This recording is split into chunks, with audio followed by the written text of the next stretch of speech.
Hi friends, Sarika recipe मराठीमध्ये तुमचं खूप खूप स्वागत आहे। आज आपण मस्त अशी एकदम छान अशी बटाट्याची रस्सा भाजी कशी करायची ते पाहणार आहे।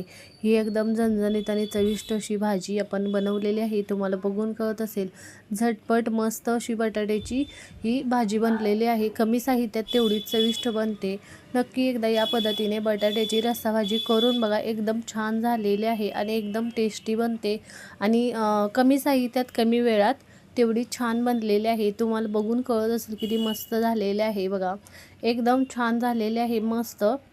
तर नक्की या पद्धतीने तुम्ही बटाट्याची झणझणीत आणि चविष्ट अशी रस्सा भाजी नक्की करून बघा। तर चला वेळ न घालवता व्हिडिओला सुरुवात करूया। इथे मी सर्वप्रथम रस्सा भाजी बनवण्यासाठी बटाट्याची 4 बटाटे मी स्वच्छ धुवून घेतलेले आहेत। आता बटाटे धुवून घेतलेले आहेत, कट करून घ्यायचे आहेत। बटाटा मी या पद्धतीने कट करून घेते, बघू शकताय। या पद्धतीने बटाटा आपण कट करून घ्यायचा आहे। तुम्हाला हवे त्या पीसमध्ये तुम्ही कट करून घेऊ शकता। सगळा बटाटा याच पद्धतीने कट करून मी पाण्यामध्ये ठेवलेला आहे। 2 टोमॅटो आणि एक मीडियम साईजचा कांदा बारीक कट करून घेतलेले आहेत। भाजी बनवणार आहे त्यासाठी कढईमध्ये थोडंसं तेल घालून घेते। तेल घातलेलं आहे, बघू शकताय। या पद्धतीने मी तेल घालून घेते आणि यामध्ये तेल गरम झाले की जिरे मोहरी घालून घ्यायचे। तेल आपलं इथं चांगलं गरम झालेलं आहे।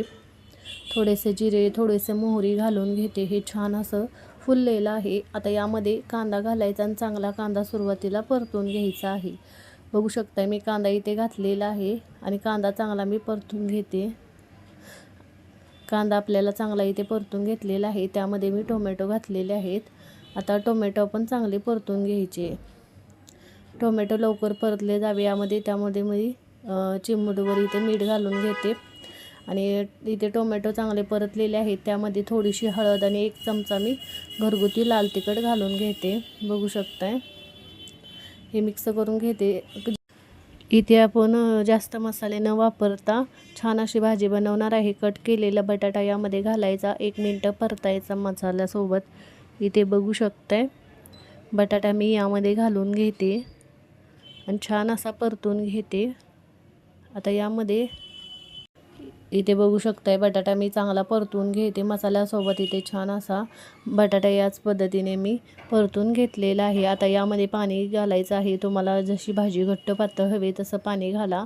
तुम्हाला जेवढी पातळ किंवा घट्ट हवे तसं पाणी इथे घालून घ्यायचं। मी 1 ते 1.5 ग्लास होईल एवढं यामध्ये पाणी घातलेलं आहे, बघू शकताय। आता यामध्ये चवीनुसार मीठ घालून घ्यायचं आहे। थोडंसं मी यामध्ये बघा मीठ घालून घेते। याला छान उकळी काढून घ्यायची आहे। अर्धा चमचा मी गरम मसाला घातलेला आहे आणि 4 ते 5 चमचे भाजलेल्या शेंगदाण्याचं कूट घालून घेते। तुमच्या आवडीनुसार भाजलेल्या शेंगदाण्याचं कूट घाला। मिक्स करायचं, झाकण ठेवून 7 ते 8 मिनिटं शिजवून घ्यायचं। बघा छान असं मी झाकण काढलेलं आहे। छान भाजी तयार झालेली आहे मस्त अशी, बघू शकताय तुम्ही। एकदम झणझणीत आणि चविष्ट भाजी बनते। आता यामध्ये बारीक चिरलेली कोथिंबीर घालून घ्यायची। इथे बघू शकताय, छान अशी मी कोथिंबीर घालते। छान भाजी तयार झालेली आहे, झटपट आणि मस्त। नक्की करून बघा, या पद्धतीने छान होते आणि चवीला मस्त लागते बघा आणि झटपट मस्त होते। एकदम टेस्टी अशी भाजी बनते। इथे बघू शकता, मी गॅस बंद करून घेतलेला आहे। झटपट आणि चविष्ट झणझणीत गावरान पद्धतीने छान अशी एकदम मस्त अशी बटाट्याची रस्सा भाजी झालेली आहे। नक्की एकदा या पद्धतीने करून बघा, तुमची पण छान होणार। तुम्हाला बघून कळत असेल मस्त भाजी तयार झालेली आहे आणि कमेंटमध्ये जरूर सांगा तुम्हाला आजचा व्हिडिओ कसा वाटला। व्हिडिओ आवडला असेल तर व्हिडिओला लाईक करा, शेअर करा। चॅनलवर नवीन असाल तर चॅनलला सबस्क्राईब करा, बेल आयकॉनला क्लिक करा। या पद्धतीने नक्की एकदा तुम्ही बटाट्याची भाजी बनवून बघा। व्हिडिओ पाहिल्याबद्दल धन्यवाद।